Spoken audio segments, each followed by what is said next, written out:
Hello, welcome once again in Shastri tutorials. तो आज बेटा एक और क्वेश्चन लेते हैं हम। डीके गोयल का अनसॉल्व क्वेश्चन है, क्वेश्चन नंबर 6। तो देखें इस क्वेश्चन को हमने क्यों लिया है। इसमें एक दो पॉइंट काफ़ी अच्छे हैं, जैसे एक आपका हो गया नया रेंट आउटस्टैंडिंग और एडवांस। ये दो नए पॉइंट हैं जिसकी वजह से मैंने क्वेश्चन लिया है, क्योंकि अमूमन हम मोस्टली सारी एंट्रीज को हम कर चुके हैं, पर ये रेंट आउटस्टैंडिंग हमारे नया है और एक एडवांस में जो हम एक्सपेंस पे कर देते हैं वो मेरे लिए नया है। तो इन दो पॉइंट की वजह से मैंने क्वेश्चन लिया। बाकी सारा क्वेश्चन सेम है हमारा। जैसे बिजनेस स्टार्टेड विद कैश, ये आपको पता है कैश और कैपिटल में बढ़ जाएगा। परचेज गुड्स फॉर कैश, तो कैश में आपने परचेज किया है तो स्टॉक आपका 60,000 से बढ़ जाएगा और कैश आपका 60,000 से लेस हो जाएगा। क्रेडिट में परचेज किया है तो बेटा पैसे तो गए नहीं, पर स्टॉक आ गया, तो यानी टोटल स्टॉक कितना हो गया आपका 90,000 का। और परचेज आपने क्रेडिट में किया है तो बच्चे आप पे क्या बढ़ गए, क्रेडिटर्स। क्लियर है। फिर आगे देखें, हाँ फिर आगे देखते हैं हम। तीसरा है हमारा सोल्ड गुड्स फॉर कैश। आपने नगद बेचा है 40,000 का, जिसकी कॉस्ट थी 24,000 की, यानी कि आपने 40,000 का माल 24,000 में बेचा, तो बेटा लॉस हुआ, नुकसान हुआ? ऑब्वियस सी बात है बेटा, आपको 16,000 का फायदा हुआ। तो जो प्रॉफिट होता है वो जुड़ जाता है आपका कैपिटल में। जो कॉस्टिंग थी यानी स्टॉक की, वो 24,000 कॉस्टिंग से लेस हो जाएगा और पैसे आपके पास कितने आए, 40,000। फिर आता रेंट पेड 5,000 सॉरी, तो रेंट पेड किया 5,000, तो सिंपल रेंट पेड है तो कैश कैपिटल से लेस हो जाएगा। रेंट आउटस्टैंडिंग के लिए हमें एक एक्स्ट्रा कॉलम बनाना पड़ेगा, ठीक है, वो हम सीखेंगे भी। फिर आता है सोल्ड गुड्स ऑन क्रेडिट 50,000, 38,000 का माल आपने 50 में बेचा, ठीक है जी, 38,000 का माल आपने 50 में बेचा, तो यानी 12,000 का आपको क्या हो गया, प्रॉफिट हो गया, ठीक है बच्चे। पर ये क्रेडिट का है तो पैसे तो आए नहीं है, फ्यूचर में आएंगे। फ्यूचर में आने वाले पैसे को क्या बोलते हैं हम, डेटर बोल देते हैं। क्लियर है बेटा। सैलरी पेड इन एडवांस, ये भी नया पॉइंट है, इसको भी हम सीखेंगे। तो चलिए ठीक है, बिना टाइम वेस्ट किए हम क्वेश्चन को सॉल्व करना शुरू करते हैं। तो चलिए बेटा सॉल्व करते हैं इस क्वेश्चन को। तो पहली ट्रांजेक्शन हमारी क्या बोलती है, स्टार्टेड बिजनेस विद कैश। ये हमेशा सेम ही होती है अक्सर, स्टार्टेड बिजनेस विद कैश। अगर कहीं कहीं पे जगह पे आपको कमेंस बिजनेस विद कैश भी होता है, इनकॉर्पोरेटिव बिजनेस विद कैश भी होता है। तो यहाँ पर बेटा कॉलम बना देंगे कैश का। कितने से स्टार्ट हुआ है, 1,80,000, ठीक है। बाकी यहाँ पर कोई इम्पैक्ट नहीं पड़ेगा और कैपिटल हमारी 1,80,000 से बढ़ गई, ठीक है। सेकेंड ट्रांजेक्शन क्या कहता है, मैं इसको लिख के समझाता हूँ आपको। पेपर ले लें भाई, कोई एक एक्स्ट्रा पेपर आ रहा है, चलो इस पेपर में समझा देते हैं आपको, कोई दिक्कत नहीं है। तो सेकंड ट्रांजेक्शन कहता है बेटा परचेज गुड्स फॉर कैश। अच्छा, परचेज किया आपने स्टॉक को कैश के लिए, तो कैश के लिए कितना किया है बेटा, 60,000। और परचेज किया स्टॉक को आपने क्रेडिट के लिए, कितने का बेटा, 30,000 यानी 30,000। तो टोटल स्टॉक कितना हो गया आपके पास, 90,000, ठीक है।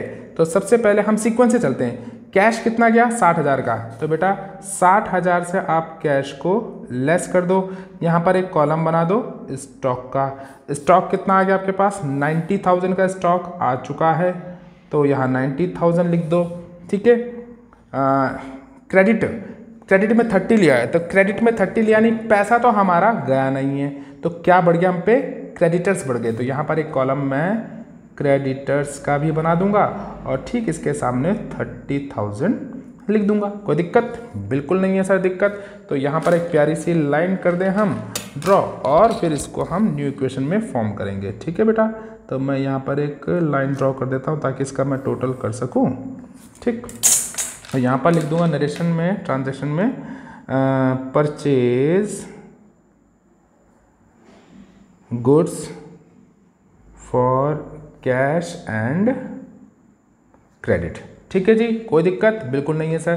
तो टोटल कर लेते हैं, 1,80 में से 60 चला गया, तो बेटा मेरे पास बचा 1,20,000 और स्टॉक आ गया मेरे पास 90,000 का। लायबिलिटी यानी क्रेडिटर्स मेरे पे चढ़ गए 1,80,000 के, सॉरी कैपिटल 1,80 और क्रेडिटर 30,000 के, ठीक है। थोड़ा सा इधर कर लें, आपको दिख नहीं रहा होगा, हाँ अब बिल्कुल ठीक है। अब इसको नाम दे देंगे बेटा हम न्यू इक्वेशन। अब हम चलते हैं थर्ड इक्वेशन, थोड़ा पेन चेंज कर लेते हैं ताकि थोड़ा वेरिएशन आ जाए। तो थर्ड ट्रांजेक्शन में कहता है सोल्ड गुड्स फॉर कैश। अब यहाँ पर सोल्ड हो रहा है बेटा, थर्ड ट्रांजेक्शन में क्या कह रहा है, सोल्ड। अच्छा एक सलाह और दूंगा, जब भी आप क्वेश्चन सॉल्व करते हैं ना बेटा, तो क्वेश्चन या आपके सामने हो यानी बुक में, या फिर आप लिख के रखें, ठीक है, तभी सॉल्व करें तब अच्छा रहता है। तो कैश में सोल्ड किया बेटा कितने का, 40,000 का आपने कैश में सोल्ड किया, जिसकी कॉस्टिंग थी यानी जो कीमत थी उसकी कितनी थी बेटा, 24,000 का। यानी 24,000 का माल आपने 60 में बेचा, तो प्रॉफिट कितने का हुआ, 16,000 का प्रॉफिट हुआ। चलो कीमत कितनी थी, 24,000, तो स्टॉक कर देंगे 24 से लेस, तो बेटा यहाँ पर स्टॉक 24,000 से लेस कर देंगे, ठीक है, 24 से क्या स्टॉक लेस हो गया। पैसा कितना है मेरे पास, 40, तो मैं 40,000 का कैश यहाँ बढ़ा देता हूँ बेटा, और प्रॉफिट कितना हुआ, 16,000। यहाँ पर कुछ नहीं, तो प्रॉफिट को हम यहाँ जोड़ते हैं। अगर लॉस होता तो मैं यहाँ पर लेस करता, प्रॉफिट होता तो यहाँ ऐड करते हैं। चलो जी, अब फिर से वही एक प्यारी सी लाइन खींच लें ताकि हम न्यू इक्वेशन निकाल सके। अभी नरेशन नहीं लिखी है तो वो भी लिख लेता हूँ मैं, कोई दिक्कत नहीं। हाँ जी, चलो नरेशन क्या बन जाएगी यहाँ पर आ जाएगा नरेशन क्या है भैया, sold goods for cash on profit. तो sold goods for cash on profit. Cash आ गया, कैश आया है इसमें, सोल्ड किया, तो ये बेटा ब्रैकेट नहीं आएगा, इसमें ध्यान रखना, ठीक है, ब्रैकेट नहीं आएगा क्योंकि पैसा आया है, स्टॉक गया है, तो माइनस हो गया, प्रॉफिट हो गया। तो ये टोटल मेरे पे कितना आ गया बेटा, 1,60,000, और 90 में से 24 गए तो 66,000, और ये मेरा 30,000 का 30 रहेगा, और 16 बढ़ जाएंगे तो इसमें कितना हो जाएगा, 6 और ये 9, 196,000, ठीक है ना, क्लियर हो गया। इसको न्यू इक्वेशन का नाम दे दिया। अब फोर्थ इक्वेशन करते हैं हम, ठीक है, फोर्थ को कर लेते हैं हम। तो फोर्थ में क्या कहता है, मैं इसको यहाँ लिख लेता हूँ फोर्थ को ताकि आपको आसानी रहे। फोर्थ में कहता है बच्चे रेंट पेड। अच्छा जी, तो रेंट पेड हुआ कितने का बेटा, 5,000 का। तो सिंपल ये कैश और कैपिटल से लेस हो जाएगा, क्योंकि जब भी कोई खर्चा होता है तो कैश कैपिटल से लेस हो जाता है। इनकम होती जैसे यहाँ रेंट रिसीव्ड होता है तो कैश कैपिटल में प्लस हो जाता है, यहाँ पर क्या होगा, दोनों में लेस होगा। कितना, 5,000। तो मैं यहाँ लिख देता हूँ बेटा रेंट पेड कितना, 5,000 मैंने यहाँ लेस कर दिया, 5,000 ये ना क्वेश्चन में देख लें, हाँ बिल्कुल ठीक है, और बेटा 5,000 मैंने यहाँ लेस कर दिया, ठीक है। यहाँ पर एक और चीज़ कह रहा है, रेंट आउटस्टैंडिंग, जिसके लिए मैंने क्वेश्चन उठाया है, रेंट आउटस्टैंडिंग। आउटस्टैंडिंग मैंने शॉर्ट फॉर्म में ऐसे लिखा है, आउटस्टैंडिंग। अच्छा, आउटस्टैंडिंग का मतलब ये होता है बेटा कि बकाया है, यानी कि क्या है, चुकाना बाकी है। आउटस्टैंडिंग मतलब होता है बकाया, या कह लो ड्यू, शॉर्ट फॉर्म में। तो जब भी ऐसा आएगा तो यहाँ पर एक आप कॉलम बनाएंगे, किसका, आउटस्टैंडिंग एक्सपेंस का, आउटस्टैंडिंग एक्सपेंस का कॉलम बनाएंगे, ठीक है। आउटस्टैंडिंग को शॉर्ट फॉर्म में OS लिखते हैं, ठीक है। तो यहाँ पर क्या हो जाएगा, मेरा आउटस्टैंडिंग कितना बच्चे, क्वेश्चन में दे रखा है मुझे 2,000 का, कितना दे रखा है, 2,000 का।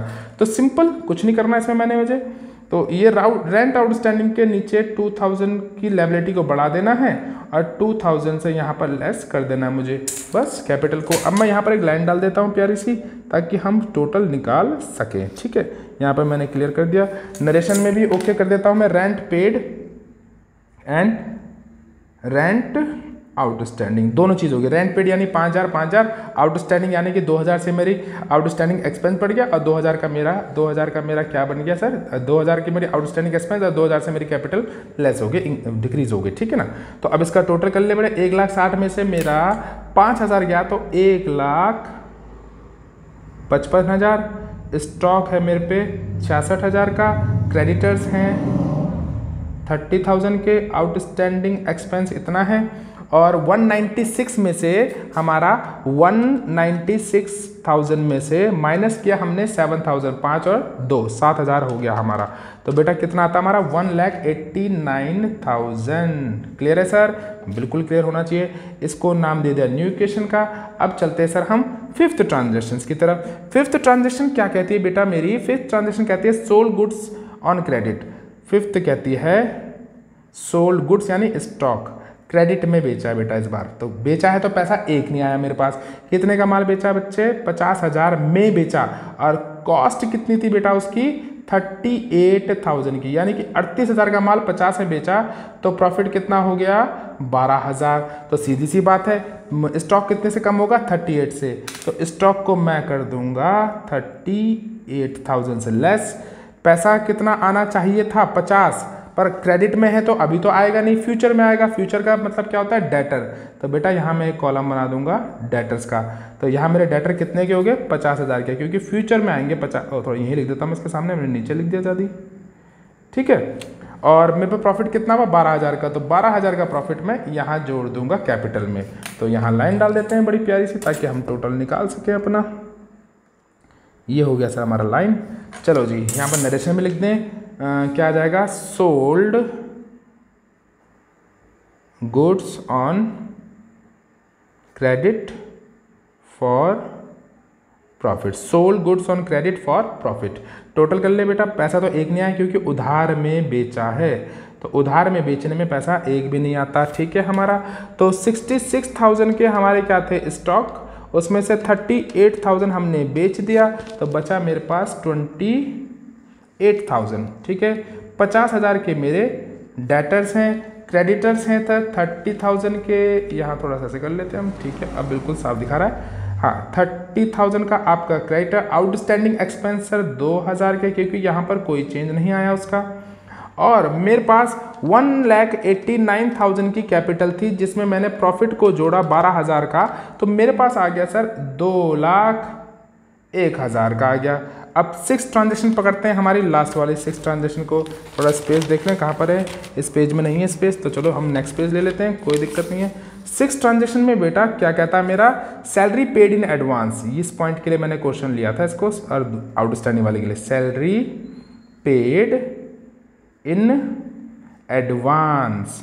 एडवांस का मतलब होता है बेटा प्रीपेड। जैसे आप अपना मोबाइल यूज़ करते हैं ना, तो मोबाइल में आप पहले बात करते हैं या पहले बिल को भरते हैं, मतलब पहले रिचार्ज करते हैं या पहले बात करते हैं। तो सर मोस्टली लोग पहले रिचार्ज करते हैं तब बात करते हैं। दूसरा होता है, एक होता है प्रीपेड, एक होता है पोस्ट पेड। पोस्ट पेड में क्या होता है, पहले बातें कर लो, बिल बाद में दे सकते हैं आप, ठीक है। तो हम ज़्यादातर प्रीपेड करते हैं, प्रीपेड मतलब एडवांस में, ठीक है। तो इसके लिए हम एसेट में, जैसे आउटस्टैंडिंग में हम क्या करते थे, लायबिलिटी में कॉलम बनाते थे, तो प्रीपेड के लिए यहाँ पर हम एसेट में बनाएंगे। क्या कॉलम बना देंगे, एक हम प्रीपेड एक्सपेंस का, प्रीपेड एक्सपेंस का मैंने यहाँ पर लिख देता हूँ साफ साफ, ताकि आपको समझ में आ जाए। प्रीपेड एक्सपेंस का एक कॉलम बन जाएगा, ठीक है बेटा। कितना है प्रीपेड एक्सपेंस, 3,000 का है, तो ठीक है। तो प्रीपेड एक्सपेंस का हमारा एक कॉलम बन गया, तो यहाँ पर मैं लिख दूंगा salary paid in advance, salary paid in advance. तो पेड इन एडवांस हो गया 3,000, तो मेरा कैश चला गया, स्टॉक में कोई चेंज नहीं, डेटर में भी कोई चेंज नहीं, और यहाँ पर 3,000 के मेरे प्रीपेड एक्सपेंस खड़े हो गए, यानी बढ़ गए, ठीक है ना। तो एडवांस में लिख दिया हमने इसको। अब और कोई चेंज आया नहीं इसके अंदर, तो उसको यहाँ पर हम लाइन कर देते हैं, ताकि हम अपने आंसर को निकाल सके। अब हमारा आंसर आने वाला है, ये न्यू क्वेश्चन नहीं लिखा था, लिख देते हैं। तो बेटा मेरा अब हम आंसर निकाल लेते हैं। 1,50,000 में से 3 गए, 55 में से 3 गए, तो 1,52,000 आएगा। 28,000 के मेरे स्टॉक हैं, 50,000 का मेरा डेटर्स है, 3,000 के मेरे प्रीपेड एक्सपेंसेस हैं, 30,000 के मेरे क्रेडिटर्स हैं, 2,000 ये 2,000 है, ठीक है। 2,000 के मेरे आउटस्टैंडिंग एक्सपेंसेस हैं, और 2,01,000 के हमारे क्या हो गए। मैं इसको बुक से भी टैली करा देता हूँ आपका आंसर आपका, देखिए मैं चेक करा दूँ आपको एक बार। ये हमारा हाँ, तो 1,52,000 का हमारा ये आ गया, ओके है, कोई दिक्कत नहीं। 28,000 के स्टॉक हो गए, बिल्कुल ओके है। 50,000 का डेटर है, बिल्कुल ओके है। 50,000 के डेटर ओके। प्रीपेड एक्सपेंसेस हमारे 3,000, बिल्कुल ओके है सर। फिर लायबिलिटी हमारी 30,000 क्रेडिटर्स के रूप में, ओके। आउटस्टैंडिंग एक्सपेंसेस 2,000, और हमारा जो कैपिटल रहा है वो 2,01,000, यानी कि यहाँ पर हमारा क्वेश्चन बिल्कुल ओके हो चुका है। आई होप आपको क्वेश्चन पूरा समझ में आया होगा। एक बार पूरा क्वेश्चन ध्यान से देख लीजिए आप, पूरे फ्रेम में आ रहा है आपके, बिल्कुल आ रहा है सर। थोड़ा सा छोटा कर लेता हूँ मैं, ताकि आपको क्लियर हो जाए, ठीक है। तो बच्चे आप इसको क्या करना, अब इसको सही से पढ़िए, समझिए। कोई डाउट होगा, कोई क्वेरी होगी, तो बच्चे कमेंट बॉक्स में मुझे लिखिएगा, मेरे को अच्छा लगेगा, ताकि उनको मैं सॉल्व कर सकूं, ठीक है। थैंक यू बेटा, गॉड ब्लेस यू।